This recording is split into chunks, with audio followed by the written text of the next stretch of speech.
Olá, ouvintes, sejam muito bem-vindas, muito bem-vindos a mais um episódio do Vozes Negras de Campinas, o podcast que dá voz às trajetórias, práticas e lideranças negras que fazem a diferença em nossa cidade.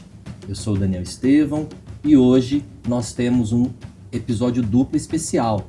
Vamos ouvir dois profissionais negros com trajetórias de destaque no Serviço Público de Campinas.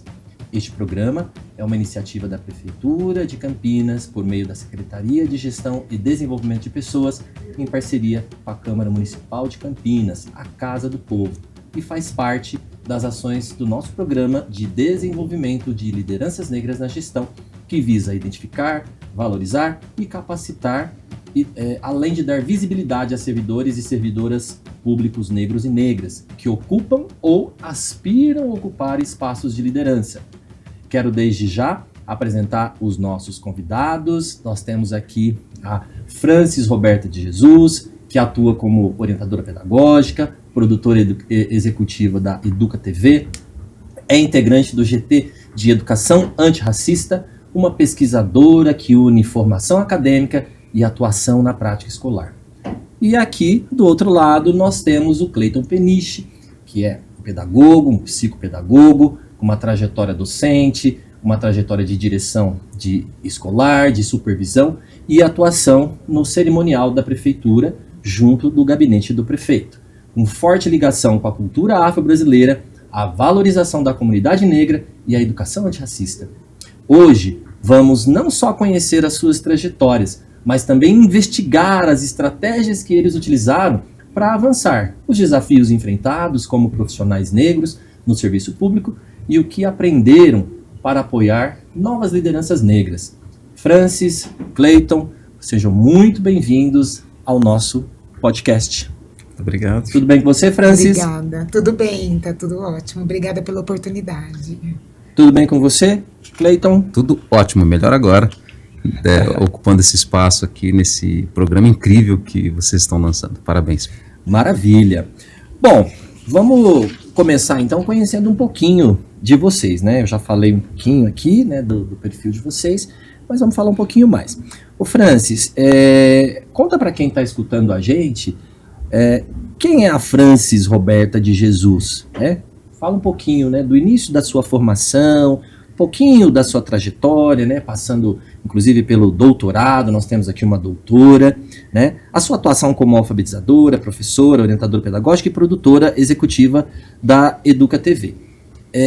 Quais foram os seus primeiros passos e o que te motivou a seguir essa carreira?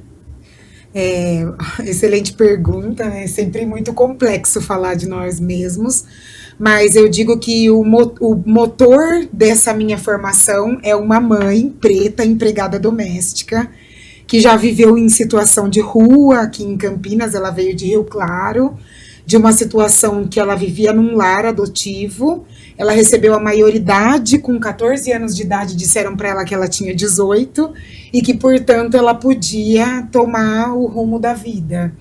Então, essa mãe foi uma mãe solo, uma mãe solteira, que teve meu irmão mais velho com seus 18 anos de idade, de 18 para 19, e ela trabalhava numa casa de família, e essa família, quando soube que ela estava grávida, falou que ela não podia mais trabalhar lá, né? Então ela morou, teve o filho em situação de rua, que é meu irmão mais velho, Paulo, e essa mãe sempre valorizou os estudos. Ela sempre me disse: eu vou limpar a casa das outras pessoas para que você não faça a mesma coisa e não tenha a mesma história que a minha. Então estudar sempre foi um valor que ela nos passou. Todos os filhos da Rosimeire, aqueles que saíram do ventre dela e aqueles que não, porque ela criou muitas pessoas e cachorros, né? A história dela tem a ver com isso. Então, quem me deu essa condição foi minha mãe. E eu não posso contar a minha história sem contar a minha ancestralidade, que no caso, ela chega até minha mãe. Quem eu tenho antes na família, antes dela, eu não tenho noção de quem seja. Porque ela não conheceu os pais, ela não conheceu os avós, e assim por diante. Então, eu sempre estudei em escola pública, né? Eu estudei no Cambuí, né? Ali João Lourenço Rodrigues, mas eu tive o privilégio de estudar nessa escola, uma escola estadual, mas que fica ali no Cambuí, que era muito difícil de conseguir uma vaga, mas porque eu morava com a minha mãe numa casa de uma família que ela era empregada doméstica, e essa patroa conseguiu essa vaga para mim ali. E depois eu fui para o Cristiano Volkert, depois eu prestei o vestibulinho, e eu só estudei no Bento Quirino, no Bentão, na ET Bento Quirino, né, na pública, por conta dessa mãe, que ela viu a filha da patroa dela estudando pro vestibulinho, ela fez um pré-vestibulinho, ela pegou esses livros e falou, ela vai entrar numa escola assim, você vai entrar também. Então ela pegou esses livros depois dessa filha da patroa usar, me deu, e depois foi assim, na hora do vestibular eu tive professores da escola pública que me falaram que o vestibular existia, porque dentro do meu mundo era ali no técnico, né, que as coisas eu já iria para o mercado de trabalho, e então foi quando eu prestei o vestibular, né, eu precisei fazer um ano de cursinho, eu entrei na verdade no curso de economia, mas quando eu entrei no vestibular eu acabei fazendo a migração para a área da educação, atravessando a rua, né, na Unicamp, né, eu entrei no instituto, atravessei a rua e fui para a educação, e fui muito feliz nisso tudo, porque me instiga muito essa questão do processo educativo. E lá na Unicamp, desde 2005, eu permaneci, aí eu fiz o mestrado, o doutorado, e também entrei na rede municipal de Campinas, que foi um sonho, mas eu só entrei em 2015. Antes disso, eu também trabalhei numa rede pública, na Divinedo, como professora alfabetizadora, mas a minha trajetória é sempre, eu falo para as crianças, eu terminei a escola e voltei para a escola, né? Isso aí. Então é essa trajetória. Maravilha. Depois eu vou querer saber, né, como é que você chega, né, aqui na Prefeitura Municipal de Campinas. Antes, porém, vamos saber quem é o Cleiton. Quero né? saber também. Cleiton, estamos curiosos, né? O que te fez... o que te levou a trilhar esse caminho? Bom, tem muita coisa aí, mas eu vou tentar resumir. Primeiro dizer, Daniel, mais uma vez que é uma alegria muito grande estar aqui contigo, nesse programa que com certeza vai fazer a diferença na vida de muitas pessoas, sobretudo as pessoas negras que buscam e precisam de uma motivação a mais para continuarem a caminhada. Aqui, a batalha profissional, de crescimento pessoal, enfim. E depois dizer que é uma honra muito grande estar ao lado da Frances, da doutora Frances, que é uma referência para todas as mulheres, sobretudo as mulheres negras, as mulheres pretas que a gente conhece, que também vêm nessa caminhada de enfrentamento ao racismo, buscando ocupar um espaço cada vez melhor na sociedade. Bom, o Cleiton Peniche é um menino, eu ainda me considero assim, de uma cidade bastante pequena, na região sul do estado de São Paulo, cidade de Registro, lá no Vale do Ribeira. Lá na divisa. Lá na divisa com o Paraná, quase, depois só mais 3 ou 4 cidades para, então, a gente encontrar o estado paranaense. E um menino que nasceu também em um berço bastante simples, humilde, e com uma família de classe baixa, e que aos poucos foi percebendo a existência dele no mundo e enfrentando os desafios para conseguir chegar onde chegou.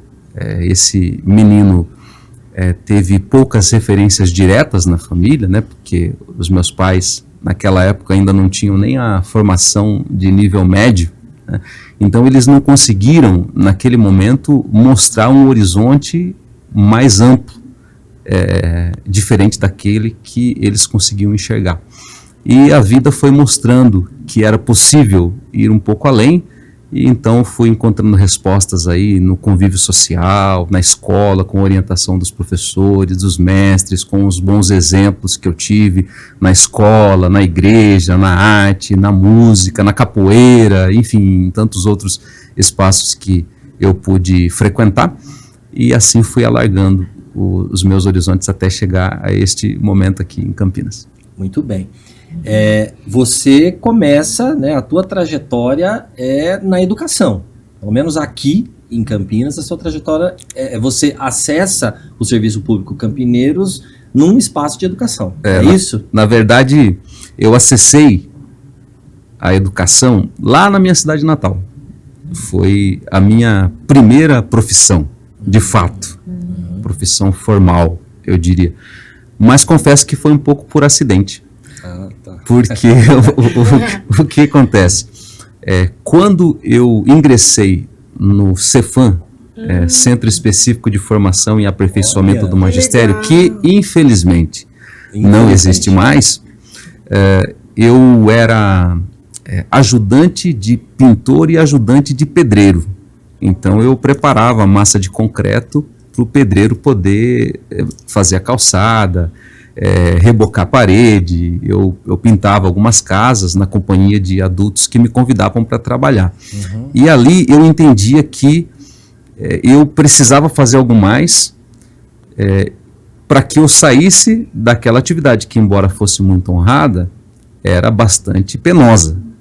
Então, na época, eu fiquei sabendo do teste para entrar no Cefam. Era o vestibulinho do Cefam.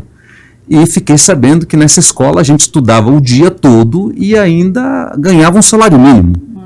Eu falei, não, eu vou estudar o dia todo, ou seja, não vou ficar carregando massa de concreto, não vou ficar pintando casa, e o Estado ainda vai me pagar. Essa ideia soou bastante interessante para mim. Então eu fui lá, curiosamente, procurar saber, me inscrevi, fiz o teste, passei e ingressei no Cefam com a ideia de estudar ganhando dinheiro. Não exatamente porque eu sentia que a minha vocação era ser professor. E dali surgiu uma paixão, um flerte, um encantamento que fez com que eu continuasse na carreira. Maravilha. Francis, você tem doutorado, você atua aí, né, na intersecção entre prática escolar, produção, né, de conteúdo televisivo, educação de jovens adultos e tudo mais. Como que essa combinação de áreas ajudou a consolidar essa sua trajetória de liderança, de destaque? Olha, são muitos desafios, né? Eu fico pensando que a formação inicial, tanto o doutorado também, ajudaram a pensar que o ser humano é múltiplo, né? E que a gente é feito de muitas linguagens. Então, dentro dessa perspectiva, até dentro de uma perspectiva multicultural também, eu entendo que ajuda com que a formação acadêmica seja uma base para aquelas ações que a gente vai precisar ir desenvolvendo de acordo com a prática, né? Desculpa. E dentro de cada situação, dentro de cada, de cada função que a gente tem, eu fico pensando que a gente está performando aquela atividade. Então, essa formação me ajuda a ser professora, e sendo professora, também ser orientadora pedagógica, e em sendo orientadora pedagógica, ser produtora executiva dentro de um canal de TV, mobilizando ali o currículo da rede municipal de ensino de Campinas, né? Então, eu fico pensando que está tudo misturado e que algumas faces aparecem mais, dependendo da linguagem e da tarefa que a gente precisa desempenhar.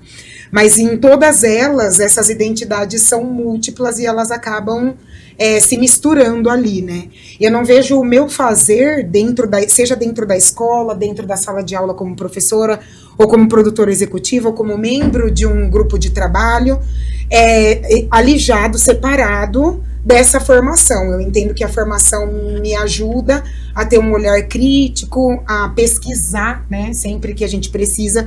Quando eu cheguei na EducaTV sob a função, o Daniel foi a primeira pessoa, né, que me recebeu. Ele foi meu colega de trabalho, né? Eu cheguei a acompanhar o Daniel nas jornadas, uma semana acho que foi, né? Sim. Na jornada de trabalho dele. E eu falei, gente, como faz isso? Que mundo é esse? Mas essa formação acaba ajudando a pesquisar, a estudar e fazer cursos, né? Que são mídias digitais, televisivas, um pouquinho de questão técnica também, para conseguir desempenhar essa atividade. E eu não vejo nenhuma dessas performances, dessas tarefas, dessas funções, fora de uma postura investigativa. Então, eu acho que a grande contribuição da minha formação é isso.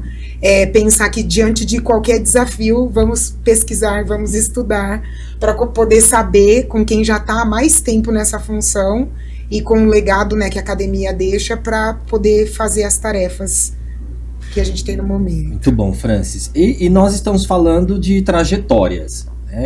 O Vozes Negras de Campinas tem esse objetivo, né? Falar de trajetórias. E você já descreveu a sua trajetória nesse espaço de tempo que você chega na Prefeitura de Campinas, né? Via concurso público, isso é um destaque que a gente tem dado, né? Para quem está nos ouvindo. Os servidores que nos ouvem já conhecem esse caminho, né? Mas aqueles que não são servidores saberem, né, que é possível você acessar o serviço público via concurso público. Você chega na condição de orientadora pedagógica e você escala, né, você desenvolve aí uma trajetória e hoje você é produtora executiva de um canal de TV. Aí, conta pra nós o que faz uma produtora executiva.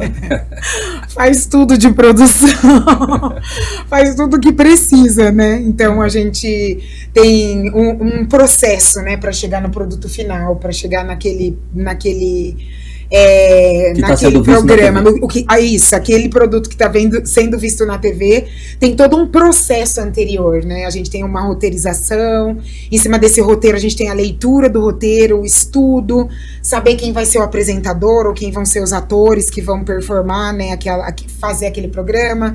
Depois a gente tem roteirização de edição, depois a gente tem as correções da edição, depois lá, como tudo tem Libras, né, é acessível em Libras, depois tem o processo de ir para Libras, depois a gente confere também, e a gente corre atrás de tudo que precisa para produzir, que nem aqui.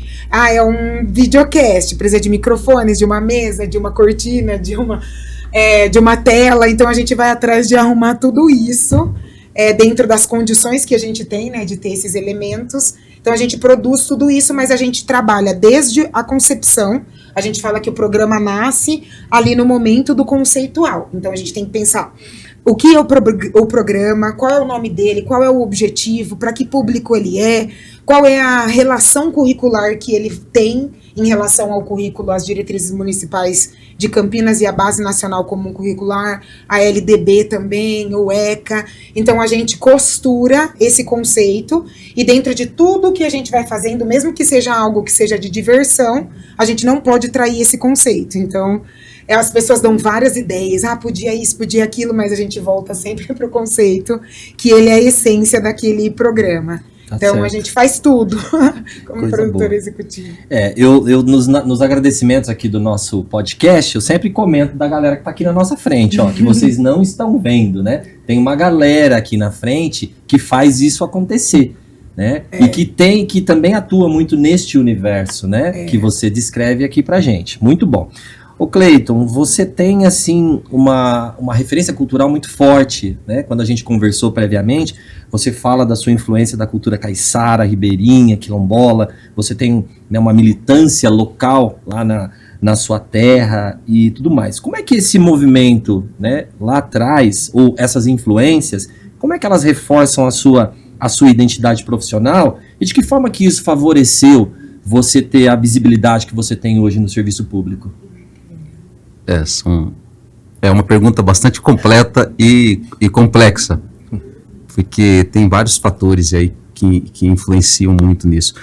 Mas se eu for fazer um resgate agora, eu vou dizer o seguinte: Registro é uma cidade que tem uma história ligada ao rio Ribeira de Iguape.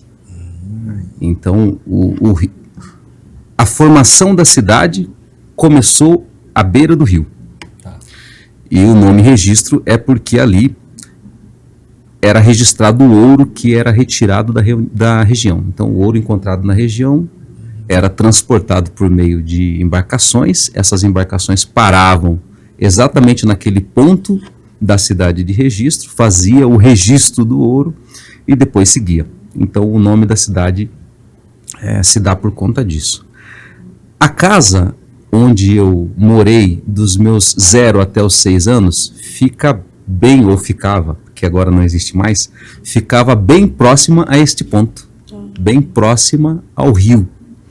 Então, aqueles episódios, por exemplo, de enchente, grandes cheias, eu vivia de perto, tanto que eu e meus amigos brincávamos na enchente, que não era correto, mas escapava da vista da mãe. E aí você sabe como é que funciona, né? Moleque, criança. Então a gente reunia uns amigos e ia brincar na enchente montado em cima de uma porta de madeira qualquer. Então essa foi a realidade da minha infância. vivendo ali à beira do rio. Lá em Registro e na região, existem várias comunidades ribeirinhas, ou seja, aquelas que vivem numa relação íntima e estreita com o rio. Então eu já nasci e cresci meio que dentro desse contexto da comunidade ribeirinha. E aí saía com o meu pai para visitar todas as fazendas e sítios mais próximos de onde a gente morava, que é onde estavam as comunidades ribeirinhas. Mais tarde, Daniel e Francis, eu passei a ter uma relação diferente com tudo isso, porque eu exerci uma atividade de liderança que me punha em contato com as lideranças desses movimentos, Caiçara, Ribeirinha, e lá, próximo de onde eu cresci, existia a casa do finado e saudoso Benevides Teixeira, que era um líder negro que tinha um trabalho bem concreto, bem efetivo junto à comunidade negra. Ele era até meio que parente meu, né? E ele fundou uma associação, mais uma referência. Benevides Teixeira, saudoso Benevides, criou a Associação dos Negros de Registro, que eu tive a oportunidade de manter um relacionamento por um longo tempo e apoiar algumas atividades. Ainda hoje essa associação existe, não com a mesma força, intensidade e dinamismo que existia na época dele, mas ainda existe em Registro. Então esse contato foi muito importante para eu conseguir enxergar quais os desafios da comunidade negra na minha cidade. Enfim, num outro episódio eu tive contato com a comunidade quilombola, porque Registro tem uma comunidade hoje reconhecida pelo ITESP chamada Comunidade do Peropava. E eu fui até lá, acompanhei o estudo do ITESP para reconhecimento, demorou anos, né? Encontrei lá a liderança daquela comunidade, conheci um pouco mais sobre as vivências que eles tinham, a relação com a natureza, a subsistência, enfim, tudo isso foi um grande ensinamento para mim. No entanto, eu preciso admitir que eu só consegui mergulhar um pouco mais nesse universo depois que eu vim para Campinas. Porque a rede de ensino de Campinas trata essa questão da educação antirracista de uma forma diferente que na minha cidade natal. Então, em 2020, quando eu ingresso na educação campineira, eu passo a olhar tudo que eu já tinha vivido de uma forma diferente. E eu passei a reconhecer, inclusive, atitudes minhas enquanto profissional, professor de educação infantil em Registro, eu passei a enxergar que algumas atitudes que eu tinha, algumas falas e alguns comportamentos eram racistas. Tinham fundamento no racismo estrutural. E até mesmo por conta disso, agora vindo mais para os dias de hoje, porque tem muita história ainda nesse entremeio, né? Mas nosso tempo não nos permite ir tão a fundo assim. Mas quando eu reconheci essas atitudes e comportamentos que eu tinha no passado e que eram fundamentadas no racismo estrutural, eu fiquei bastante preocupado, refleti, busquei reformular a minha forma de agir, o meu fazer profissional, e me dediquei à escrita de um livro que acabou de ser publicado. Olha só, um livro que eu já sabia disso, né? Estou simulando a surpresa. Pois é. Então o livro nasce quando eu olho para a minha prática profissional e penso, poxa, eu não deveria ter falado isso desse jeito. O livro se chama Vini, em A Cor da Gente, né? E tem duplo sentido, né? A cor da gente e acorda gente. Acorda para isso, porque eu acabei acordando para algumas questões. E resumindo a história do livro, conta que um menino, numa determinada atividade da escola, recebe uma comanda da professora que diz: você pode pintar esse desenho com lápis cor de pele.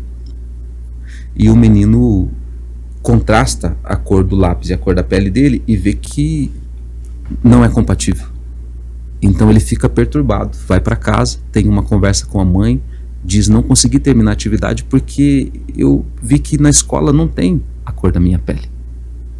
E então a professora reflete sobre isso, toda a comunidade escolar reflete sobre isso. a professora reformula a atividade, vem com uma outra proposta posteriormente, a escola provoca a fábrica de lápis de cor, a fábrica produz uma caixa de lápis de cor diferente, não com um tom de pele, mas com tons de pele, e então a comunidade inteira é impactada. Então eu estou contando, tentando ajustar isso numa linha do tempo, onde eu cresço próximo aos ribeirinhas, aos caiçaras, eu tenho contato com a Associação dos Negros, eu tenho contato com a comunidade quilombola, mas só depois, chegando a Campinas, é que eu consigo enxergar tudo isso de uma outra forma, enxergar inclusive o meu comportamento, a minha prática profissional, e vendo que eu errei e falhei muito no processo, eu decido tentar corrigir isso com a mudança da minha prática e inclusive com a publicação de um livro. Coisa boa, e com certeza isso reverbera toda essa experiência, né, que você nos descreve, né? A gente tem dois aspectos aí. Você tem, né, uma trajetória de liderança, né, e o seu aprendizado nessa trajetória reverbera hoje na atuação que você desenvolve. Cleiton, muito interessante, bonita essa história que você nos traz. Mas voltando à sua trajetória, você chega no Serviço Público de Campinas, né, via concurso público, tal qual nós dois aqui. Você acessa o Serviço Público de Campinas no cargo de supervisor de ensino, ou melhor, supervisor educacional, e algum tempo depois você vai para a atuação junto do gabinete do prefeito municipal de Campinas.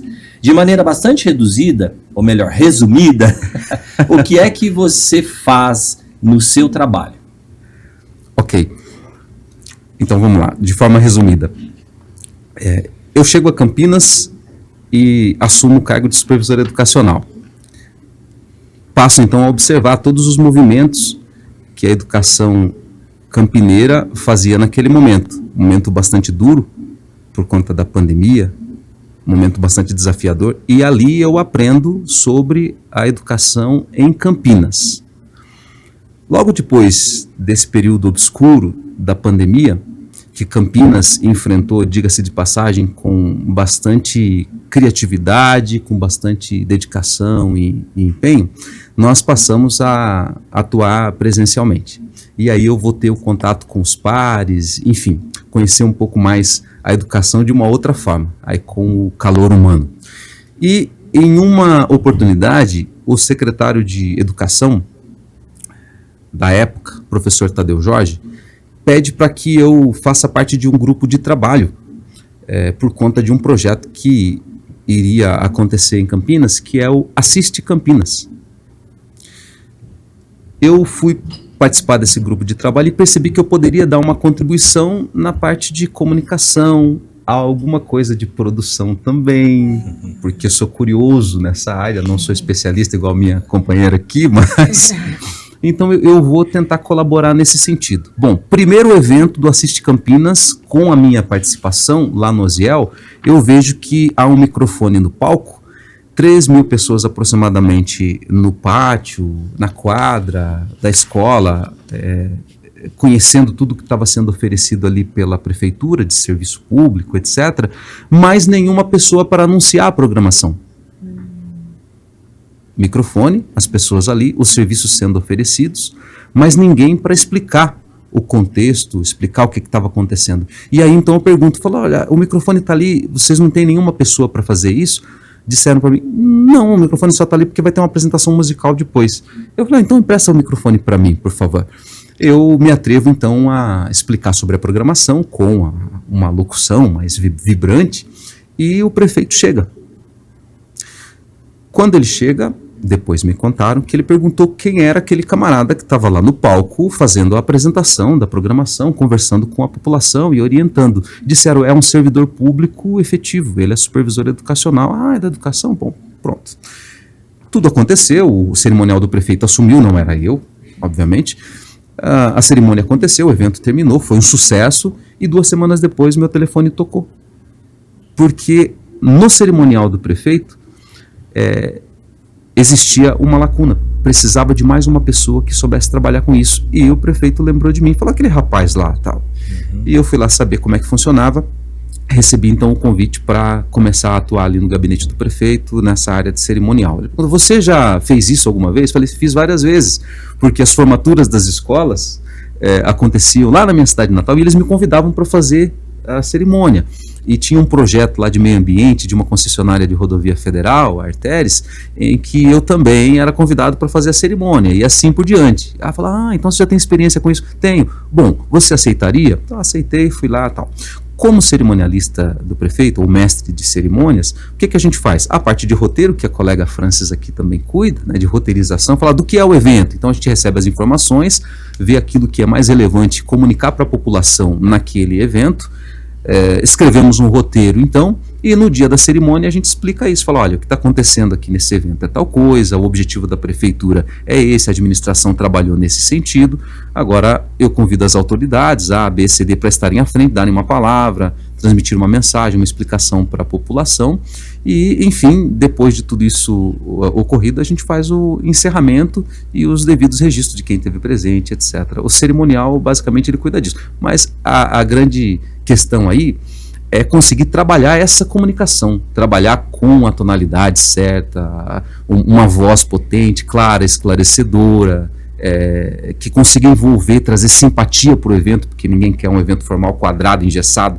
Então trazer alegria, trazer também simpatia para os eventos da prefeitura, esse conhecimento do trabalho de cada secretaria também é muito importante. Eu sou pós-graduado em gestão pública, então essa formação também me ajuda a entender a estruturação da prefeitura. Então chega uma autoridade, eu já consigo entender quem é a autoridade, que tipo de trabalho ela desenvolve, quais são as políticas públicas que estão no guarda-chuva dela.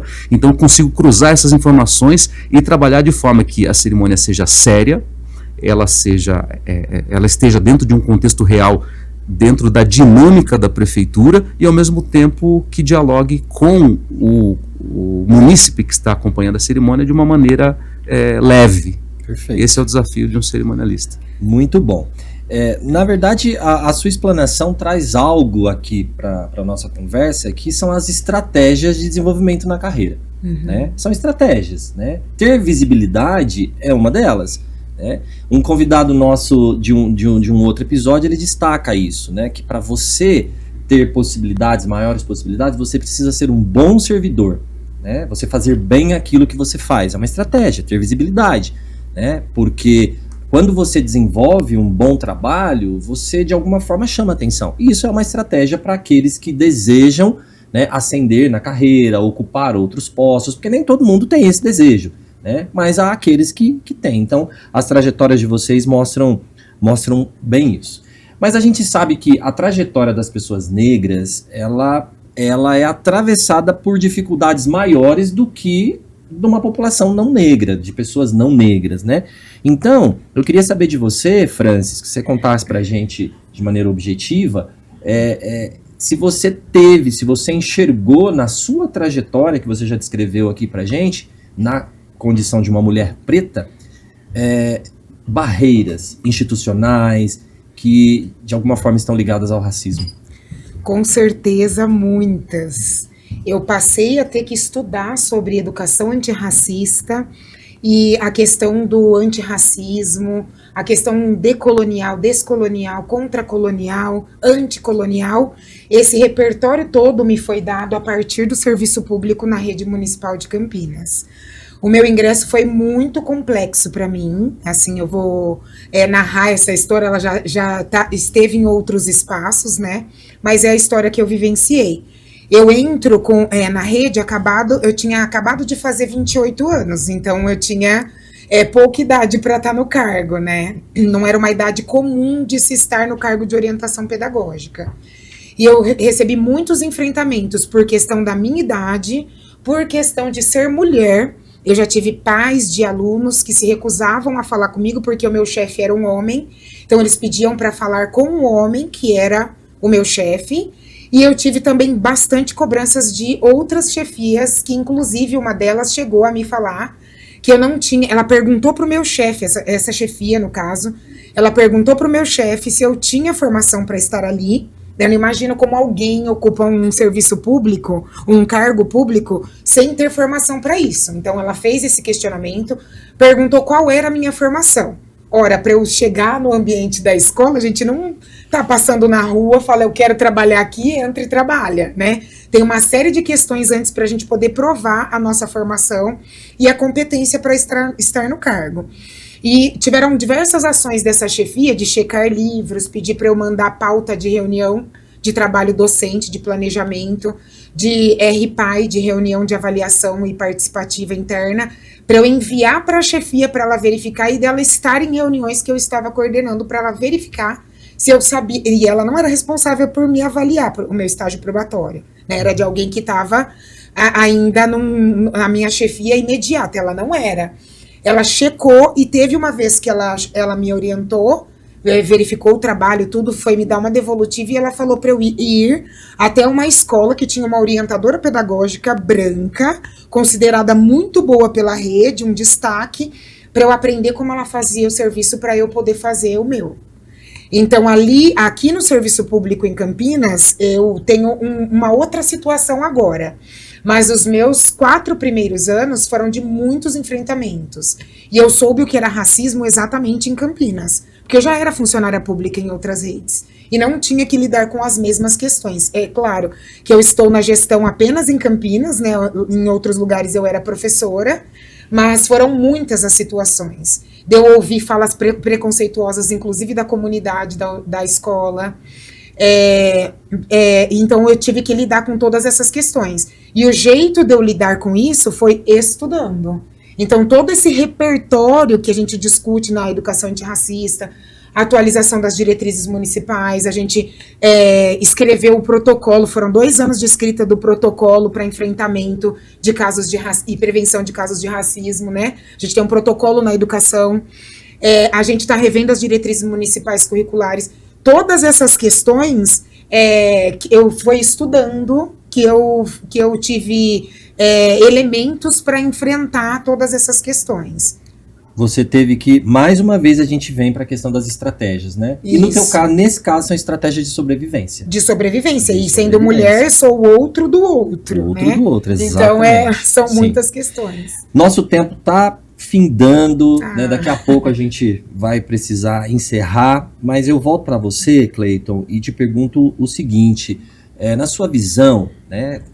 Diante da experiência que você tem e dos espaços que você ocupa, porque você está muito perto, né, dos espaços de decisão e participa disso, qual que é a importância de nós termos mais pessoas negras nestes espaços? Sabendo que a nossa presença enquanto né, comunidade negra, grupo negro, ainda é muito pequena nesses espaços.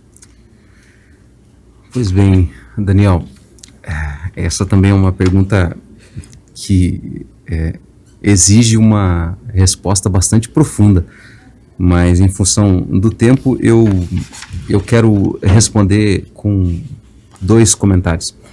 Primeiro, dizer que o ex-ministro Joaquim Barbosa, uma vez em uma entrevista, disse o seguinte: qualquer negro que ingresse de uma maneira ou de outra em espaços que supostamente no ideário do brasileiro sejam reservados aos brancos, vai sofrer o racismo. De diferentes maneiras. Não tem como escapar. Essa foi uma resposta que o ex-ministro do STF, Joaquim Barbosa, ministro negro, portanto, apresentou a um entrevistador. Então, ser negro em qualquer ambiente e buscar crescimento é um desafio muito grande. Campinas não está isenta disso. A diferença em Campinas é que nós temos um grupo de líderes e de profissionais que se preocupam com a questão. Não que em Campinas, na administração pública de Campinas, tudo seja maravilhoso. Não. Nós temos que lembrar de todo um contexto social, como diz Djamila Ribeiro, né? Que o racismo não é simplesmente o preconceito de uma pessoa para com a outra, não é ter preconceito contra uma pessoa, não é apenas isso, é isso também, mas o racismo é um sistema de opressão, ela classifica dessa maneira. E sendo um sistema, não é a gestão de um prefeito, 2 ou 3 gestões, 4, 5, 6 gestões que vão dar conta de resolver isso e transformar a realidade para aquilo que deve ser, no sentido do respeito às pessoas, às diferenças, do antirracismo e etc. Mas é um combate diário. Bom, entendendo isso, eu construí a minha carreira em Campinas, lutando sempre pelo crescimento e pela abertura de novos espaços ou facilitação do ingresso de outras pessoas negras que também têm esse desejo. Dessa forma, eu procuro sempre no cerimonial e na educação, que é onde está o meu cargo de origem, ocupar esses espaços, como o programa Vozes Negras de Campinas, para dialogar, incentivar, motivar, inspirar as outras pessoas e construindo essa resistência ao racismo que todos nós precisamos ter. Perfeito. Eu acho que você traz um elemento importante que a gente precisa destacar aqui, que Campinas é referência em termos de políticas afirmativas. Né? Campinas sempre foi e continua sendo.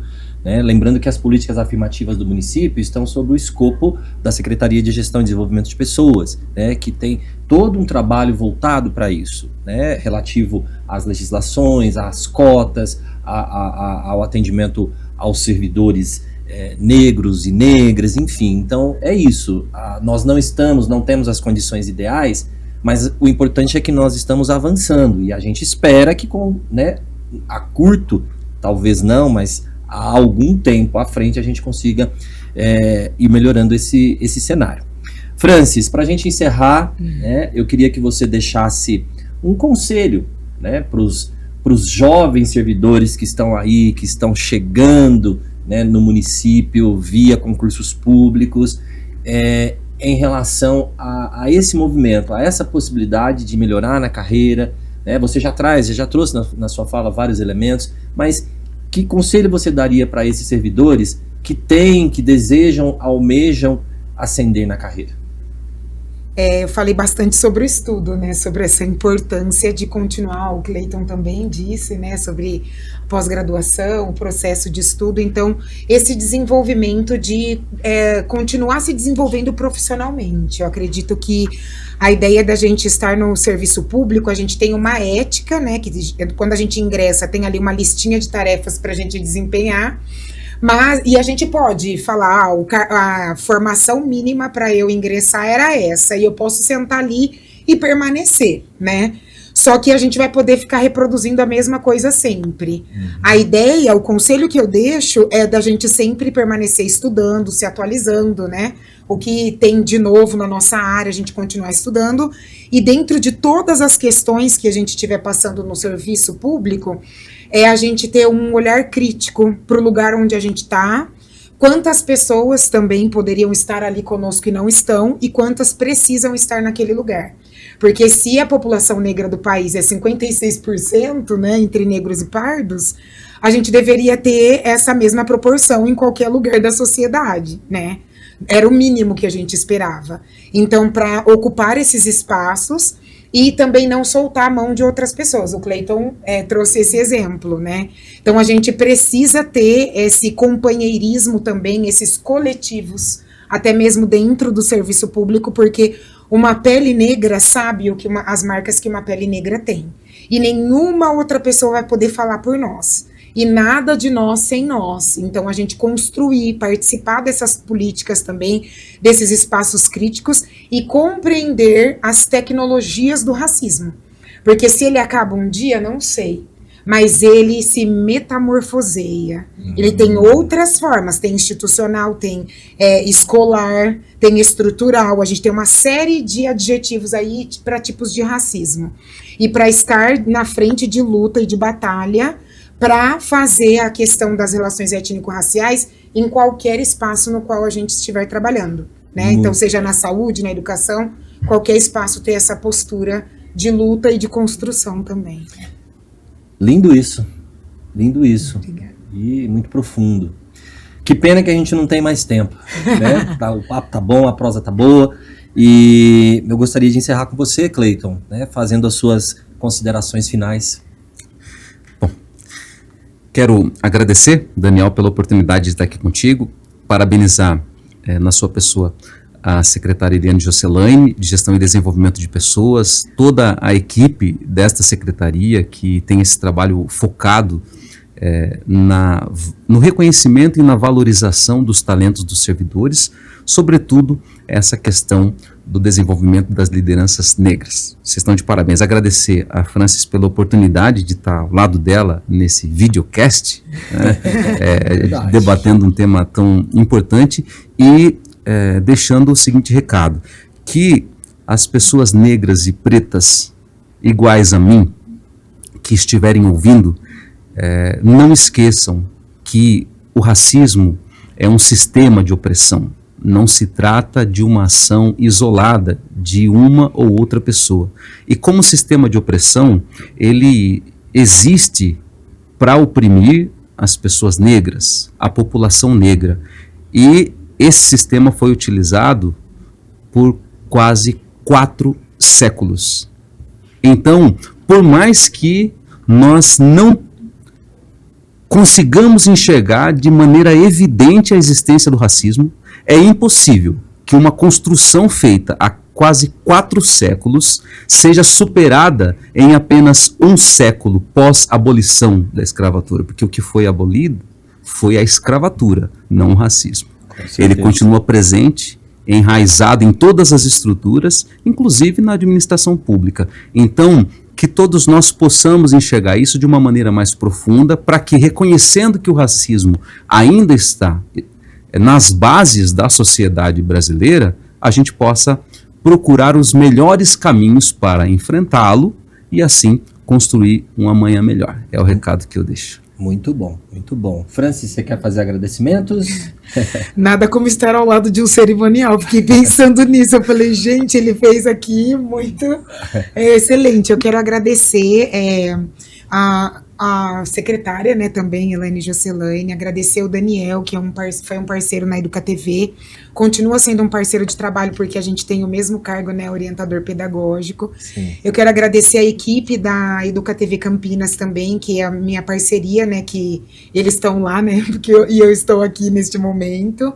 Agradecer também o Alexandre Tadeu, né, que é a pessoa que me permite também desenvolver o trabalho lá, né, a Secretaria de Educação como um todo, o GT de Educação Antirracista, agradecer também pela Escola MF Padre Domingos Zatti, né, que faz parte da minha história, a Escola João Alves também, porque o meu cargo está lá, né, e eu estou trabalhando aqui nesse momento, e agradecer muito a minha mãe, que eu falei aqui de uma mãe preta que valorizou tudo isso, ela abriu os caminhos para eu estar aqui, então fica a minha gratidão e a equipe também que está trabalhando aqui hoje, muita gratidão pela iluminação, som, estúdio, né, aqui cenário, toda essa questão técnica também eu agradeço. Muito bom, é isso aí, né, aproveita esse momento dos agradecimentos também, né, para agradecer muito vocês pela presença, agradecer as suas respectivas pastas, né, o gabinete do prefeito, a Secretaria da Educação, né, por ter proporcionado a oportunidade de vocês estarem aqui com a gente, né? Logicamente, né, a Câmara Municipal, né, que tem a estrutura que faz isso acontecer. E Francis e Clayton, né, a vocês, enquanto pessoas, né, muito obrigado por essa conversa tão rica, inspiradora e concreta. Vocês mostraram que a trajetória profissional de lideranças negras, embora marcada por desafios, pode se dar por meio de decisões estratégicas, engajamento, formação, comprometimento com a justiça social.